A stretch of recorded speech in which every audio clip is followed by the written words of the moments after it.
The pregnancy isn't real. Naledi is wearing a fake belly to expose her fiancé's gold-digging family. But she doesn't know Chidi's family is actually wealthy.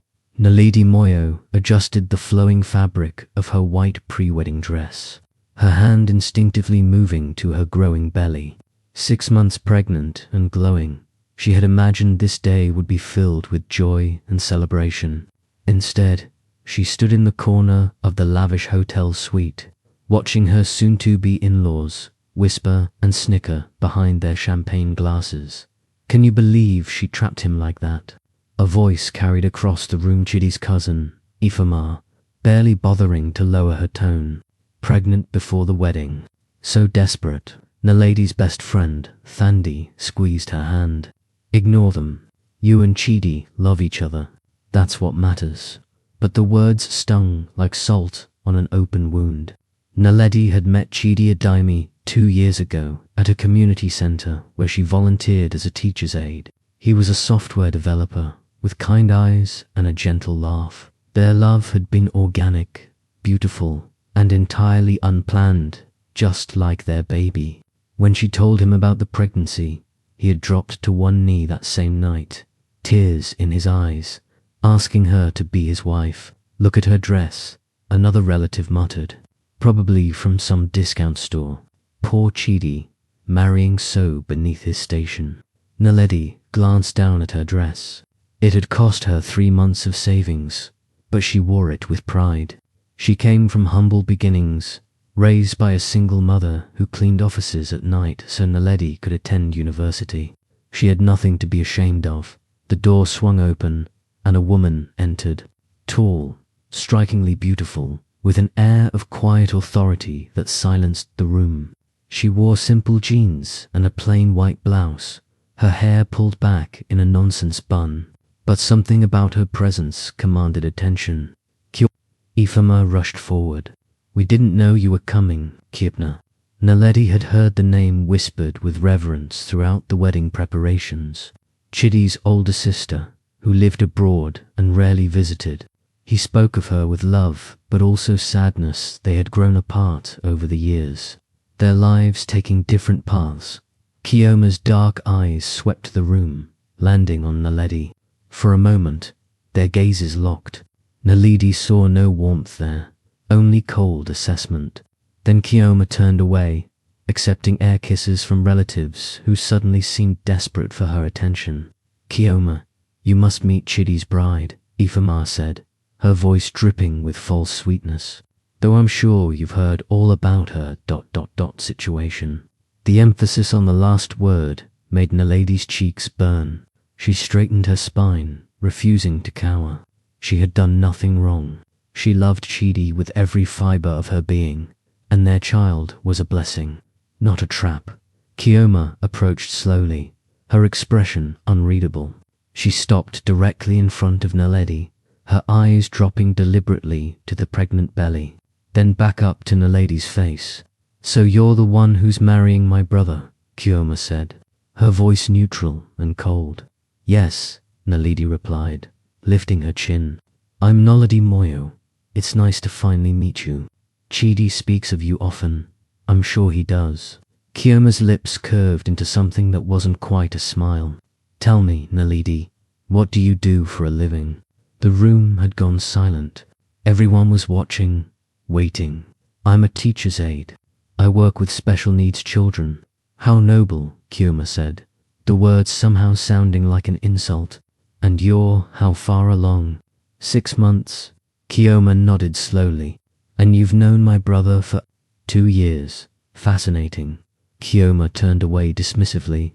I need to speak with my brother. Excuse me. As she walked away, Naledi heard Ifama whisper loudly. She sees right through her. Naledi's hands trembled. Thandi wrapped an arm around her shoulders. Don't let them break you, Thandi whispered fiercely. You belong here. You love Chidi, and he loves you. But as Naledi watched Kioma disappear through the door, she felt a cold dread settling in her stomach. Tomorrow was supposed to be the happiest day of her life. Now she wasn't so sure. Naledi barely slept that night. She lay beside Chidi in their small apartment, listening to his steady breathing while her mind raced with doubts and fears. His family's mockery had cut deep, but Kioma's cold dismissal had been the worst. The woman who meant so much to Chidi had looked at her like she was nothing, a gold digger, a opportunist, someone unworthy of the Adayami name. Morning came too quickly. The wedding was scheduled for 2 in the afternoon at a beautiful garden venue Naledi had fallen in love with months ago. Chidi had insisted on paying for everything, despite her protests. She wanted to contribute, to show his family she wasn't after his money, but he had been adamant. "You're carrying our child and planning a wedding," he had said, kissing her forehead. "Let me do this." Now, as she stood in the bridal suite having her makeup applied, those words echoed differently in her mind. What if his family was right? What if she had been taking advantage without realizing it? "Stop frowning," Thandi said, appearing beside her with a mimosa. "You'll get wrinkles. And then what will I do with all these expensive cosmetics?" Naledi managed a weak smile. "I don't know if I can do this." "What? Marry the love of your life, have a beautiful baby, live happily ever after." Thandi's voice was light, but her eyes were serious. "Naledi, those people yesterday were cruel, but they don't matter. Chidi matters. Your baby matters. Everything else is just noise." Before Naledi could respond, the door burst open. Ifama entered, followed by 2 other relatives. Naledi vaguely recognized from the previous day's disaster. "We need to talk to you," Ifama announced. Closing the door behind them, Thandi stepped protectively closer to Naledi. "The bride is getting ready. Whatever you need to say can wait." "No, it can't." Ifama's expression was almost pitying, which somehow felt worse than contempt. "Naledi, we feel it's our duty to warn you. You're about to make a terrible mistake." Naledi's heart hammered. "What are you talking about?" "Kioma is back for a reason," one of the other women said. "She's been investigating you, investigating me." Naledi's voice came out as a whisper. Ifama nodded gravely. "She hired a private investigator. She thinks you're a fraud, that you deliberately got pregnant to trap Chidi. She's planning to expose you during the wedding." The room spun. Naledi gripped the edge of the vanity table to steady herself. "That's insane. I love Chidi. Our baby was unplanned, yes, but wanted, deeply wanted." "We believe you," Ifama said, though her tone suggested otherwise. "But Kioma is powerful, very powerful. She'll destroy you if she thinks you're using her brother." "Powerful how?" Thandi demanded. "Chidi said she works in business abroad, but he's never been specific." The 3 women exchanged meaningful looks. Finally, Ifama spoke. "You really don't know, do you?" "No, what?" "Kioma Adami is the founder and CEO of Adami Technologies. It's worth $3 billion.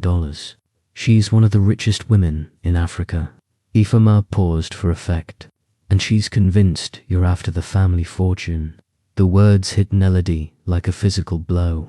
$3 billion. Chidi's sister was a billionaire, and here Naledi was, a teacher's aide who could barely afford her rent, pregnant and marrying into a family she knew nothing about.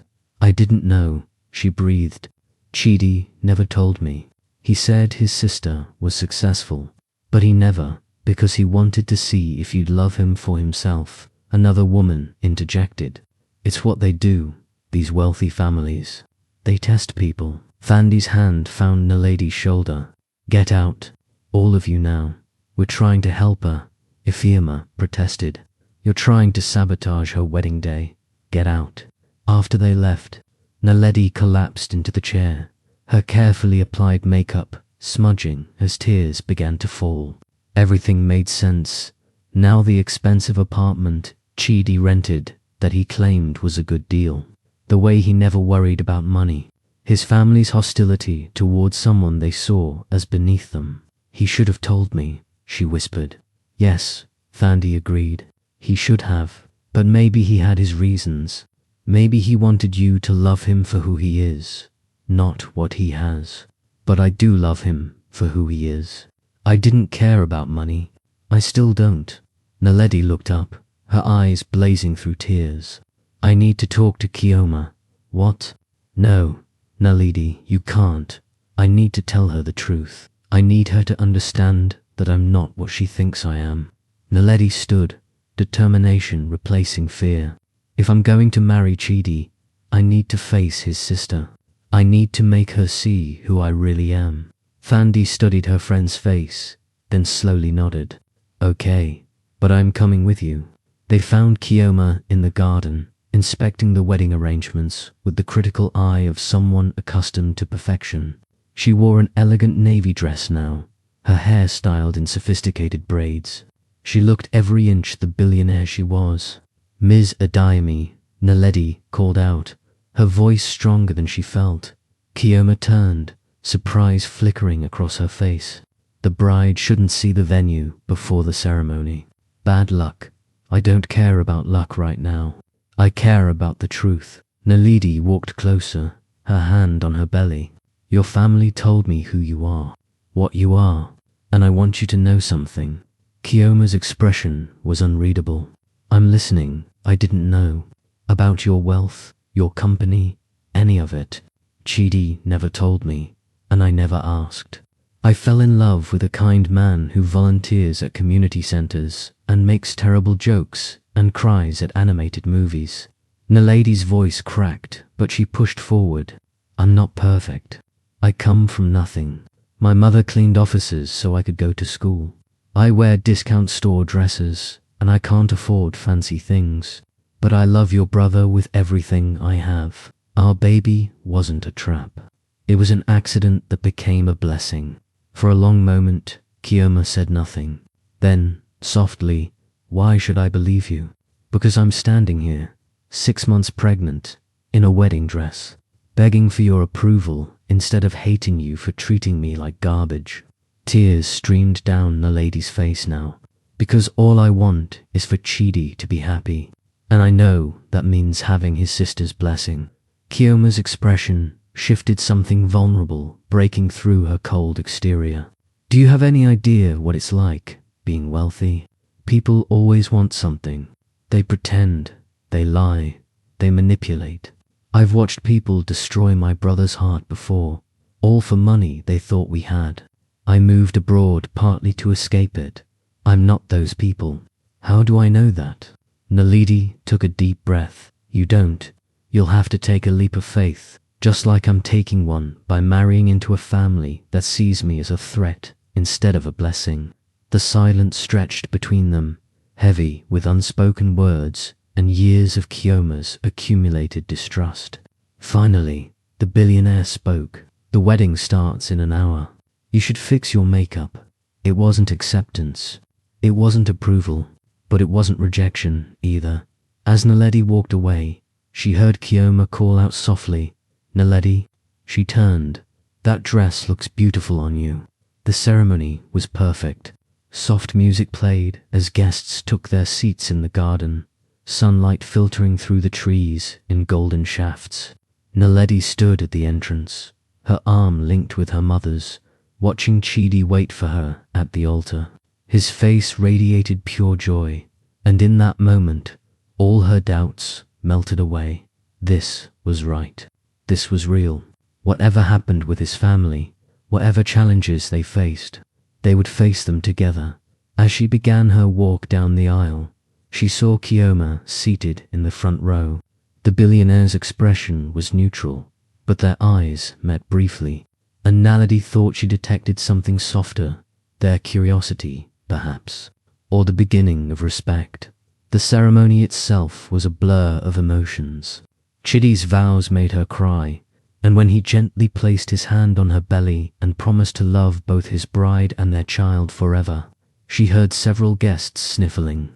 Even Ifeoma dabbed at her eyes, though she quickly looked away when Naledi glanced in her direction. I now pronounce you husband and wife, the officiant declared, and Chidi kissed her with such tenderness that Naledi forgot about everything except this moment.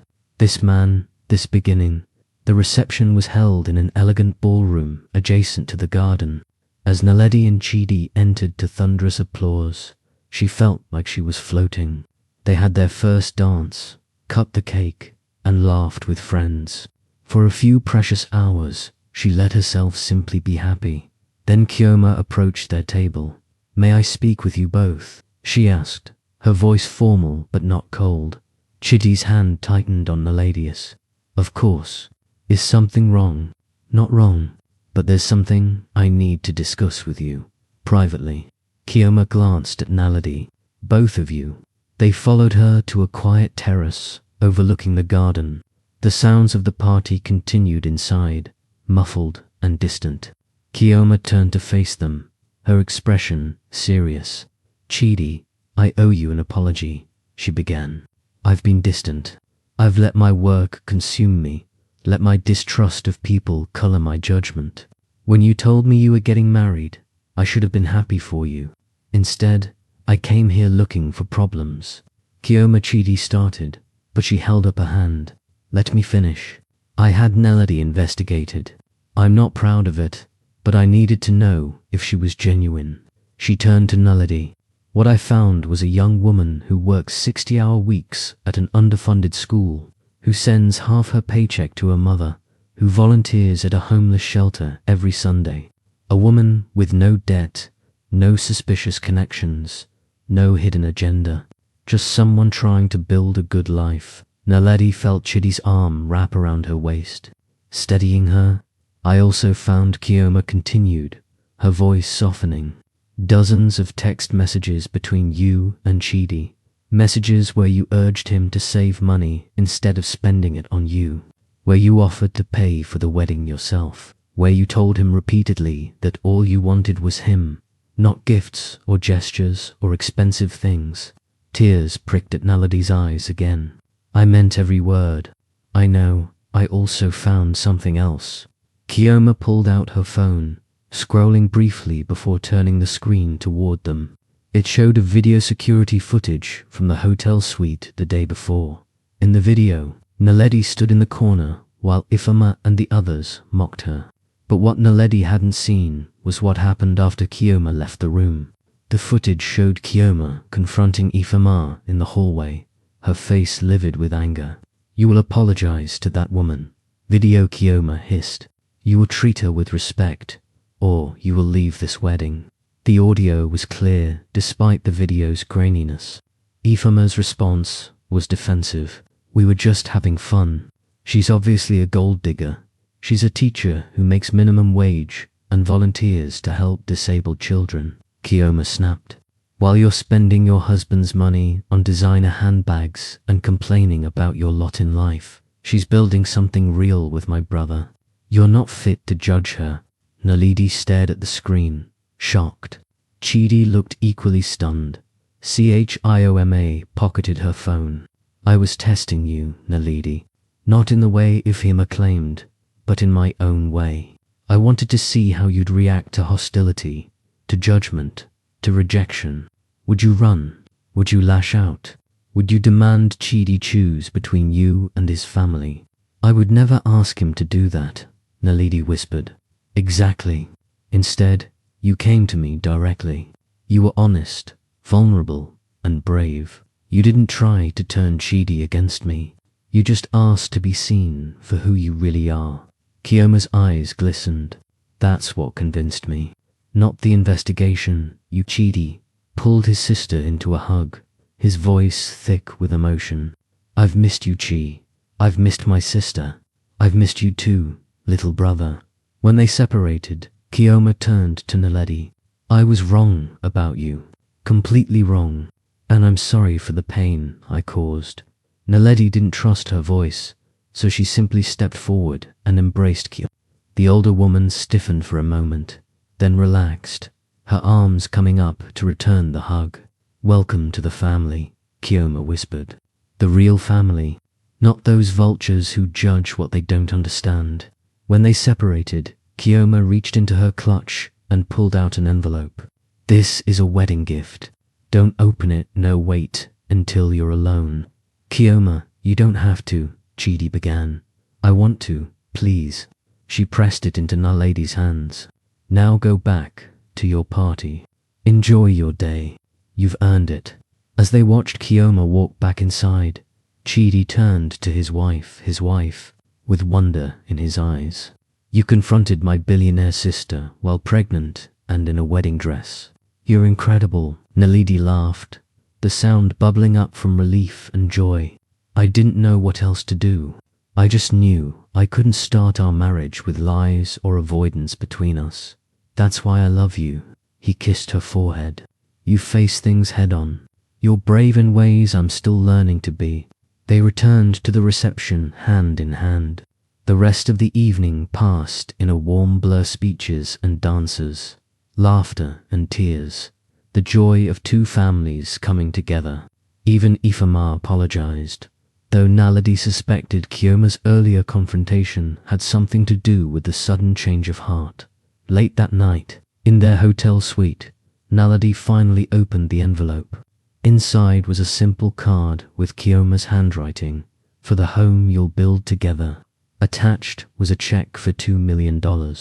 Naledi's hands shook as she showed it to Chidi, who went pale. "We can't accept this," he said immediately. But there was something else in the envelope: a second note. "This isn't charity, it's investment. Build the school you've always dreamed of, Naledi. The one where every child matters, where teachers are paid what they're worth, where love and learning matter more than money. I did research on you. I know about your dreams. Now make them real, and let me be part of something that matters." Naledi read the words through tears. All her life, she'd dreamed of opening a school for special needs children, a place where every child received the attention and resources they deserved. But it had always seemed impossible, a fantasy too expensive to ever achieve. "She researched my dreams," Naledi whispered in awe. Chidi pulled her close, his own eyes wet. "My sister has been alone for so long. She built an empire, but lost herself in the process. I think she sees something in you, something she wants to be part of, something real. Should we accept it?" He was quiet for a long moment. "If we accept it on our terms, not as charity, but as partnership. We build your school, and we do it right. We prove to her that this is about more than money. It's about changing lives." Naledi nodded against his chest, feeling their baby kick as if in agreement. "Then we'll build something beautiful, something that honors her gift and our dreams." Together, Chidi murmured. 3 months had passed since the wedding, and Naledi's life had transformed in ways she never imagined possible. She was now 9 months pregnant, her belly so large she could barely see her feet, and the school project had consumed every waking moment that wasn't dedicated to preparing for the baby's arrival. Kioma had been true to her word. She'd connected Naledi with architects, contractors, and education specialists. Together, they'd found a perfect location, a renovated warehouse in a working-class neighborhood that desperately needed quality educational resources. The Moyawad Nami Academy for Exceptional Children was scheduled to open in 6 months, right after Naledi's maternity leave ended. But today, sitting in the doctor's office with Chidi squeezing her hand, none of that mattered. "I'm sorry," Dr. Okofa said gently, her kind face creased with concern. "The baby's position has shifted. She's breech now, and given your size and the complications we discussed, I'm recommending an emergency cesarean section today." Naledi's voice came out as a squeak. "But I'm not due for another week. We're not ready. The nursery isn't finished, and the school paperwork needs Naledi." Chidi's voice was calm but firm. "The baby comes first. Everything else can wait." Dr. Okafor nodded. "Your blood pressure has been climbing. Combined with the breech position, waiting could be dangerous for both you and the baby. I know it's scary, but this is the safest option." 2 hours later, Naledi was in a hospital gown, hooked up to monitors, trembling despite the warm blankets the nurses kept bringing. Chidi sat beside her bed, his face pale but determined to stay strong for her. "Call Kioma," Naledi said suddenly. "She should be here. Are you sure? I know you wanted it to just be us, She's family, and I think she needs this as much as we do. Chidi made the call. Kioma arrived within 30 minutes, still in her business suit from whatever meeting she'd left. She rushed to Naledi's bedside, her usual composure cracking. "Is everything okay?" "The baby is going to be fine," Naledi assured her, reaching for Kioma's hand. "But they're doing a C-section." "I'm scared." Kioma squeezed her hand tightly. "You're the bravest person I know. You stood up to me on your wedding day. You can do this." The nurses came then to prep Naledi for surgery. As they wheeled her toward the operating room, she looked back at the two people who had become her entire world, her husband and his sister, standing together, united in their love and fear. The surgery itself was a blur. Naledi was awake but couldn't feel anything below her chest. She heard the doctors talking in calm, professional tones, heard the sound of instruments and suction, and then a cry, sharp, indignant, absolutely perfect. "It's a girl," someone announced, and Naledi burst into tears. They brought the baby to her, a tiny wrinkled thing with a shock of dark hair and lungs that could wake the dead. Naledi touched her daughter's cheek with trembling fingers, overcome with love so fierce it physically hurt. "Hello, little one," she whispered. "I'm your mama, and I love you so much already." But as the nurses took the baby to be cleaned and weighed, Naledi noticed the doctors were still working. Their voices had shifted, still professional, but with an undertone of urgency that made her blood run cold. "What's wrong?" she asked, trying to see past the surgical drape. "Just finishing up," Dr. Okafor said, but her tone was too carefully casual. Then things happened very fast. Monitors started beeping urgently. More medical staff rushed into the room. Someone called for additional blood. Naledi heard phrases like hemorrhaging and blood pressure dropping and felt herself getting dizzy. "Chidi," she called out weakly. But Chidi wasn't allowed in the operating room.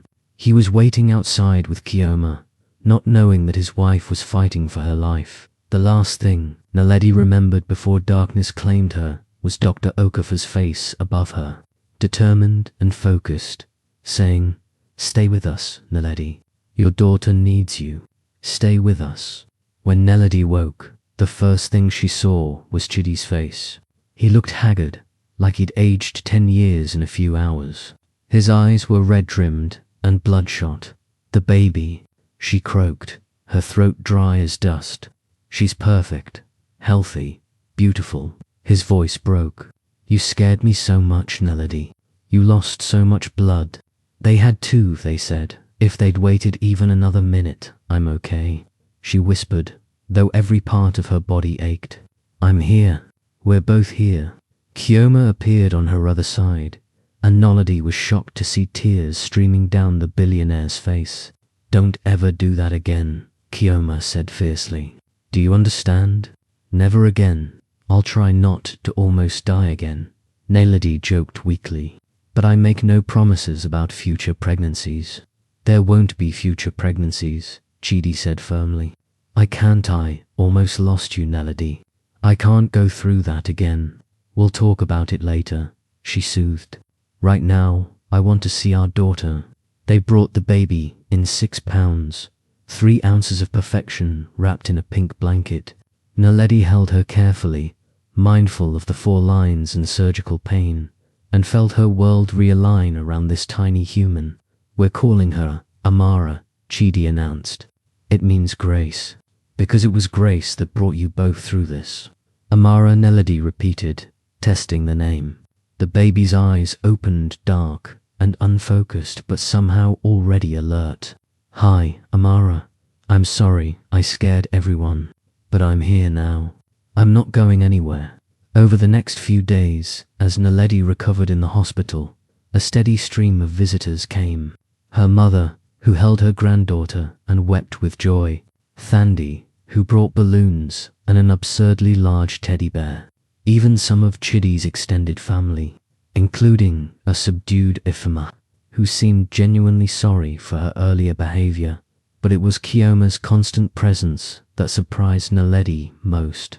The billionaire had cleared her schedule completely, spending hours at the hospital, helping with feeding times, changing diapers despite her obvious inexperience, and watching over both mother and daughter with fierce protectiveness. "You don't have to stay," Naledi told her one evening when Chidi had gone home to shower and change. "I know you have important work." "Nothing is more important than this," Kioma interrupted. She was holding Amara, who had fallen asleep on her shoulder.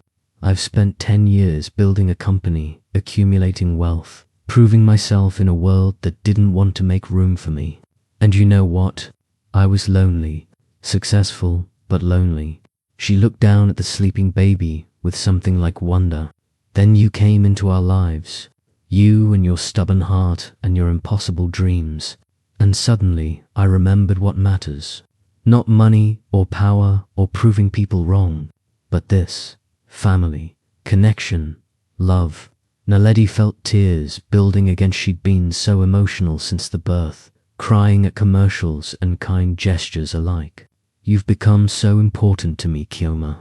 To us, and you to me." Kioma carefully transferred the baby to Naledi's arms. "I want to be part of Amara's life. I want to be the aunt who spoils her and teaches her about business and shows her that women can be anything they want to be." "I'd like that," Naledi said softly. "She's lucky to have you." But later that night, after everyone had left and Naledi was alone with her daughter, her phone buzzed with a text from an unknown number. What she read made her blood run cold. "Your school will never open. People like you don't belong in our world. Watch your back." Naledi didn't tell anyone about the text at first.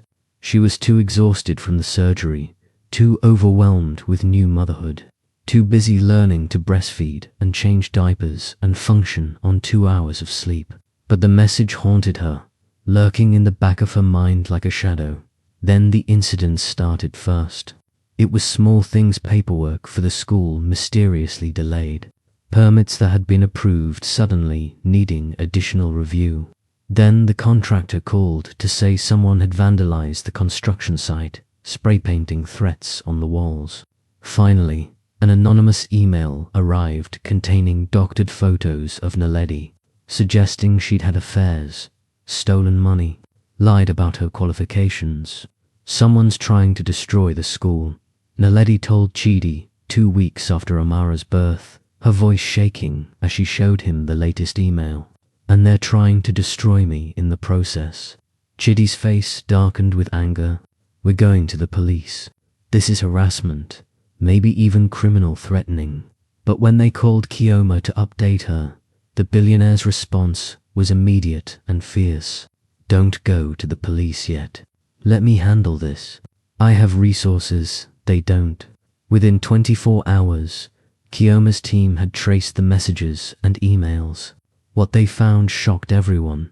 The culprit was Ifemar's husband, a failed businessman who had been quietly embezzling from his own family for years. When Kioma's investment in Naledi's school had been announced, Emeka had seen it as a threat. He believed that if Naledi succeeded, Kioma might start investing in other family members' ventures, which would lead to audits and scrutiny he couldn't afford. His solution had been to sabotage the school and discredit Naledi before the truth about his own crimes came to light. Called a family meeting at her penthouse apartment. Naledi arrived with Amara in a baby carrier, her heart pounding with anxiety. She'd never been to Kioma's home before. It was as stunning as expected, with floor-to-ceiling windows overlooking the city and art that probably cost more than Naledi's childhood home. The entire extended family was there, including a nervous-looking Emeka and Ife, who couldn't meet anyone's eyes.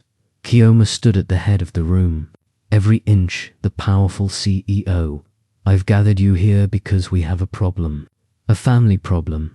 She clicked a remote and a screen descended from the ceiling, displaying financial records, text messages, and email headers. "Emeka Okoro has been stealing from this family for 3 years. He's embezzled over $500,000 from various family accounts and businesses." Gasps filled the room. Ifemar's face went white. Furthermore, Kioma continued coldly, when he learned about my investment in Naledi's school, he saw it as a threat to his schemes. So he launched a campaign of harassment designed to shut down the school and drive Naledi out of our family. That's not true. Emeka burst out, standing abruptly. You can't prove any of this. Kioma's smile was sharp as a blade. Actually, I can. Every transaction, every message, every threat all traced back to you. My forensic accountants are very thorough. Emeka's bravado crumbled. He sank back into his seat, his face grey. The question now, Kioma said, her gaze sweeping the room, is what we do about it. I could press charges. Emeka would likely go to prison. The family would be humiliated. Ifeoma and their children would suffer. Ifeoma was crying now, her hands covering her face. Please, she whispered. Please, I didn't know. I swear I didn't know. Naledi shifted Amara in her arms, the baby's weight grounding her. Everyone was looking at Kioma, waiting for judgment. But suddenly, Naledi realized something. This wasn't just Kioma's decision. It affected Naledi. Tushi was the one who'd been threatened and harassed. Her school, her dream, her safety had been targeted. What does Naledi want? Someone asked, voicing the thought. All eyes turned to her. Naledi looked at Emeka, who couldn't meet her gaze, then at Ifeoma, who was still crying, and finally at Kioma, who gave her a small nod of encouragement. I want the truth, Naledi said quietly. Emeka, why? Why target me specifically? Why try to destroy something meant to help children? Emeka was silent for a long moment. When he finally spoke, his voice was bitter. Because you came from nothing and got everything. You walked into this family with no credentials, no connections, no money, just a pregnancy and a sob story. And suddenly you're Kioma's favorite project. Suddenly there's millions of dollars being thrown at your dream, while the rest of us have been begging for scraps for years. So, this is about jealousy, Kioma said flatly. It's about fairness. Emeka shot back. You abandoned this family for a decade, built your empire alone, and then came back acting like you're better than all of us. Then this outsider shows up, and you hand her $2 million like it's nothing. What about us? What about your actual family? My actual family, Kioma said, her voice dropping to a dangerous quiet, doesn't try to destroy an educational project for disabled children out of spite. My actual family doesn't threaten a new mother recovering from surgery, and my actual family sure as hell doesn't steal. The room was silent except for Ifeoma's quiet sobs. Naledi adjusted Amara again, then spoke, surprising herself with the steadiness of her voice. I understand feeling overlooked. I understand resentment, especially when you see someone else receiving help you think you deserved. But Emeka, you made choices. You chose to steal. You chose to threaten. You chose to try to hurt me instead of just asking for help yourself. She looked at Kioma. I don't want to press charges, but I do want the money he stole returned to whoever he took it from. And I want a public apology not just to me, but to the families whose children will attend our school. Because his actions could have destroyed something bigger than all of us. You're too soft, Emeka muttered. No, Kioma corrected. She's showing you a grace you don't deserve. If it were up to me, you'd already be in handcuffs. She turned to the family. Here are the terms. Emeka will repay every cent he stole with interest. He'll issue a written apology that will be posted on the school's website when it launches. And he is permanently banned from any family business ventures or gatherings until Naledi herself decides he's earned the right to return. You can't do that. Emeka protested. I can and I am. This is my family, my investment, and my decision. Kioma's eyes were ice. Be grateful. Naledi is more forgiving than I am. If you ever threaten her, her family, or that school again, I will personally ensure you face the full legal consequences. Are we clear? Emeka nodded stiffly. his jaw clenched. Ifama, Kioma continued, her voice softening slightly. I believe you didn't know, but you need to take a hard look at the choices you've made and the man you've defended. Naledi extended grace to you once. Don't make her regret it. As the family filed out, subdued and shaken, Kioma pulled Naledi aside. You didn't have to be that merciful. Yes, I did, Naledi said. Because that's the whole point of the school, showing people that everyone deserves second chances. Everyone has value. Everyone can grow. If I can't extend that to Amika, how can I expect to teach it to children? Kioma studied her for a long moment, then smiled, a real warm smile that transformed her entire face. My brother chose well, and so did I when I decided to trust you that night. As Naledi fed Amara in the quiet darkness of their apartment, Chidi came up behind her and wrapped his arms around them both. You're amazing, he murmured into her hair. The way you handled that situation with wisdom and grace, even when you had every right to demand vengeance. I learned from watching your sister, Naledi admitted. She's powerful, but she uses that power carefully. She taught me that strength isn't about crushing your enemies. It's about lifting up the people who matter. She's changed since you came into our lives. We both have. Naledi leaned back against him, feeling the warmth of her family, her husband, her daughter, and even the prickly billionaire sister-in-law, who had become one of her fiercest protectors. The school would open, the family would heal, and together they would build something beautiful from the ashes of all the pain and misunderstanding. 6 months later, Naledi stood in front of the Moyodanemi Academy for Exceptional Children, watching families stream through the doors for the grand opening. The converted warehouse had been transformed into a bright, welcoming space filled with adaptive equipment, sensory rooms, and classrooms designed specifically for children with special needs. Amara was strapped to her chest in a carrier, now a chunky 6-month-old with her father's smile and her mother's determined spirit. The baby gurgled happily, reaching for the colorful ribbons decorating the entrance. Ready? Chidi asked, squeezing Naledi's hand.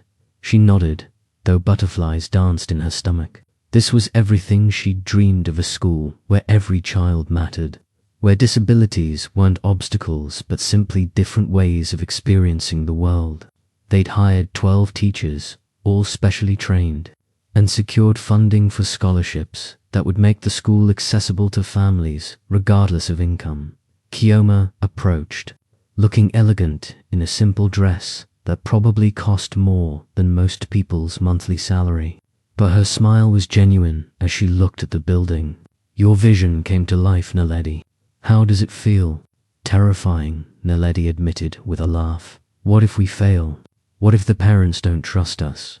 What if you succeed beyond your wildest dreams? Kioma interrupted gently. What if you change hundreds of lives? What if this becomes a model for schools across the country? She placed a hand on Naledi's shoulder. You're allowed to be afraid, but don't let fear stop you from celebrating what you've built. The opening ceremony began with Naledi giving a speech she'd rewritten 17 times, standing at the podium, looking out at the crowd of parents, community members, and press. She felt her voice shake at first, but then she found her rhythm, speaking from the heart about why this school mattered. I grew up watching children get left behind by a system that didn't know how to help them, she said. I've seen brilliant minds trapped in bodies that work differently. I've seen loving hearts struggle to connect in a world that moves too fast. This school exists because every child deserves to be seen, valued, and given the tools to thrive. She gestured to Kioma, who stood off to the side. None of this would be possible without Kioma Adaimi, who took a chance on a stranger's dream. But more than her financial investment, she gave something more precious: her belief. She believed in me when others doubted. She defended me when others attacked. She became family when I needed it most. Kioma's eyes glistened, though she maintained her composure. This school is named Moyo Adenimi because it represents a partnership, Naledi continued. My maiden name, Moyo, means heart in Shona. Adayami means crown fits me in your. Together, they represent what we want for every child who walks through these doors, heart that knows its worth, and a future where they wear their uniqueness like a crown. The applause was thunderous. Parents came forward to tour the facilities, many with tears in their eyes as they saw classrooms designed for their children's specific needs. One mother, whose son had severe autism, grabbed Naledi's hands and whispered, "Thank you. Thank you for seeing him." Those words made everything, the mockery, the threats, the near-death experience, all of it worth it. As the day progressed, Naledi watched Kioma interact with the children. The billionaire had knelt down to speak with a little girl in a wheelchair, her usual corporate armor completely set aside. The girl was showing Kioma a drawing she'd made, and Kioma was examining it with genuine interest, asking questions and praising the details. "She's different now," Thandi observed, appearing beside Naledi with 2 cups of punch. "You're sit. She seems ... softer. She was never hard," Naledi said thoughtfully, "just protected. She built walls because people kept trying to use her. But once she trusted that we weren't like that, the walls came down." And any word on that situation? Naledi nodded. "He repaid all the money, wrote the apology. He and Ifama are in counseling. I don't know if they'll make it, but at least they're trying." She paused. Kioma offered to help them start a legitimate business, something small, properly managed. She said everyone deserves a second chance if they're willing to do the work. Thandi shook her head in wonder. "A few months ago, she wanted to destroy you. Now she's helping your enemies rebuild their lives. That's quite a transformation." "Love does that," Naledi said simply. "Real love, the kind that's not about transactions or obligations, but about genuinely caring for someone's well-being." Kioma spent so long thinking love had to be earned through success and perfection. We showed her it could just ... exist, freely given.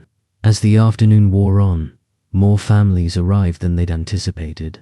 The 25 enrollment slots they'd planned for the first semester had been filled weeks ago, with a waiting list of 40 more families. Kioma had already quietly authorized funding to expand the program for the following year. Toward evening, after most guests had left, Naledi found Kioma sitting alone in one of the sensory rooms. Peaceful space with soft lighting, textured walls, and gentle music. The billionaire was holding Amara, who had fallen asleep in her arms. "You're a natural," Naledi said softly, sitting beside her. "I never thought I'd have this," Kioma admitted, her voice barely above a whisper. She looked down at the sleeping baby. "A family, real connection. For years, I told myself I didn't need it, that success and independence were enough, but they weren't. They were just ... survival. You have it now, family. You're Amara's aunt. You're my sister. That's not going to change. I was so cruel to you at first." Kioma's voice cracked. "I saw you as a threat, a user, someone trying to take advantage of my brother. I nearly destroyed something precious because I was too damaged to recognize genuine love. But you learned. You changed. That's what matters." Naledi reached over and took Kioma's free hand. "You know what the best part of this whole journey has been? Not the school, though I'm grateful. Not the money, though it helped. It's been watching you find your way back to yourself. The real Kioma. The one who cares, who feels, who isn't afraid to be vulnerable." A tear slid down Kioma's cheek. "I don't know how to be that person consistently. I still default to walls and distance when I'm scared." "Then we'll remind you," Naledi said firmly. "That's what family does. We remind each other who we really are when we forget." Chidi appeared in the doorway, his phone in hand. "Naledi, you need to see this." He showed her the Screener news article with the headline, "From Mocked Bride to Educational Pioneer, Naledi Moyo Demi's Inspiring Journey." The story detailed her pregnancy, the wedding mockery, and how she'd turned pain into purpose by creating the school. But what caught Naledi's attention was the comment section. Hundreds of messages from parents across the country, sharing their own struggles, finding adequate education for their special needs children, praising her vision, and asking if they could replicate the model in their communities. "This is bigger than one school," Chidi said, his voice filled with awe. "Naledi, you've started a movement." Kioma stood, carefully transferring the sleeping Amara to her father's arms. "I want to expand this nationally. Use my resources and your expertise to create a network of Moyawadani schools across the country. But only if you want to. This is your dream, Naledi. I won't hijack it." Naledi looked around the sensory room, this peaceful space they'd created for children who experienced the world differently. She thought about the families on the waiting list, the desperate parents in the comments section, all the children who deserved better than what the current system offered them. "Yes," she said, her voice steady and sure. "Let's do it. But not just as schools, as community centers, places where families can find support, where siblings can meet others who understand, where nobody has to feel alone or ashamed." "A revolution disguised as education," Kioma said with a smile. "I like it." Over the following weeks, as they began planning the expansion, Naledi found herself reflecting on the journey that had brought her here. She'd been mocked for her pregnancy, dismissed as a gold digger, threatened by jealous relatives, and nearly died giving birth. But through it all, she'd discovered a strength she didn't know she possessed. More importantly, she'd found family not just in Chidi, who had loved her from the beginning, but in Kioma, who had learned to love her despite initial resistance. Their bond had been forged through trial and conflict, but it was stronger for it. They understood each other in ways that went beyond blood or obligation. One evening, as they sat together reviewing architectural plans for the second school location, Kioma suddenly said, "I'm thinking about stepping back from the company. Not retiring, but delegating more. Spending time on things that matter." Naledi looked up, surprised. "Like what?" "Like being present, being an aunt, being a sister, maybe even finding time for a personal life, though that concept still terrifies me." Kioma smiled wryly. "You've shown me there's more to life than quarterly earnings and board meetings. I want to explore that. The world's loss is our gain," Chidi said, entering with tea for everyone. "Though the business world might not survive losing Kioma a Daimi, they'll adapt," Kioma said dismissively. "I built something that can run without me micromanaging every decision. That was always the point. Create systems that work independently." She paused. "Besides, I have new projects now, more important ones." She gestured to the plans spread across the table. "We're going to change how this country thinks about disability and education. We're going to prove that inclusion isn't just morally right, it's beneficial for everyone. And we're going to do it together, as family." Naledi felt tears building again. She'd become embarrassingly emotional since Amara's birth, crying at commercials and kind gestures. But these were happy tears, gratitude tears. Tears that came from a heart so full it could barely contain the love. "From being mocked at my own wedding to building a national network of schools," she said wonderingly. "How did this become my life?" "You earned it," Kioma said firmly. "Through courage, grace, and refusing to let others define your worth. You taught me that lesson too." She raised her teacup. "To new beginnings, to family, to the revolution we're about to start." They clinked cups together, and Naledi looked around at her family, her husband, her sleeping daughter, her sister-in-law turned partner and friend. A year ago, she'd stood in a hotel suite being mocked by people who thought they knew her worth. They'd measured her by her bank account, her pregnancy, her discount store dress, but they'd been wrong. Her worth wasn't measured in money or status or perfection. It was measured in love, in resilience, in the lives she would touch through the schools they would build together. She'd been mocked for her pregnancy, She'd been crushed to learn she was marrying into a billionaire family that initially rejected her. But from that pain had come purpose. From rejection had come a family stronger than blood. And from the ashes of humiliation had risen a dream that would change thousands of lives.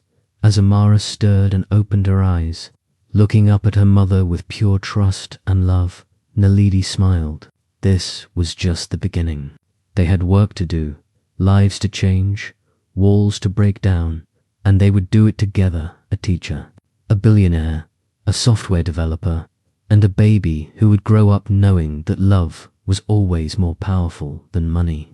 That family was chosen as much as inherited, and that every person, regardless of ability or circumstance, deserved to be seen, valued, and given the chance to thrive. The story of the mocked bride had become the story of a pioneer, and the best chapters were still to come.